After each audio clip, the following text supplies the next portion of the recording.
पाकिस्तान पे 29% का, मर जाएगा बेचारा, ये 29% का टैक्स लगाया है। इंडिया पे 26% लगाया है। हालांकि इंडिया के पास भी 26% नहीं लगाना चाहिए, लेकिन हम लोग कहीं ना कहीं थोड़ा बहुत तो सर्वाइव कर ही जाएंगे।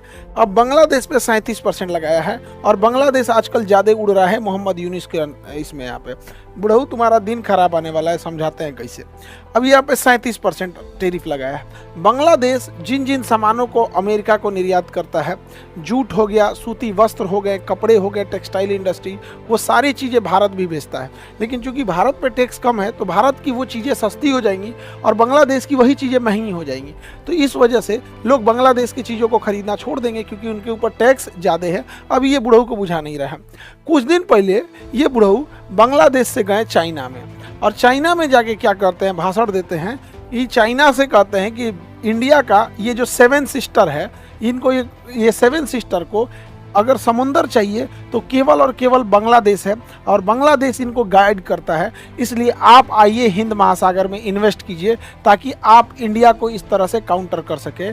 ये बात बोला ये बुढ़ऊ यहाँ पर। जबकि समझिए इस इंसान को कितना एहसान फरामोश है। यहाँ पर बांग्लादेश को अगर नेपाल को व्यापार करना होता है तो इंडिया से सामान भेजता है, इंडिया के रास्ते, और इसलिए उसको नेपाल जाना है तो इंडिया के रास्ते, म्यांमार जाना है तो इधर से रहता है, क्योंकि ये एरिया रखाइन वाला एरिया डिस्टर्ब रहता है। भूटान जाता है तो इंडिया के रास्ते। इंडिया इसे अपना ट्रांजिट यूज़ करने देता है बिना किसी टैक्स से, जिसको हम ट्रांसशिपमेंट एग्रीमेंट कहते हैं।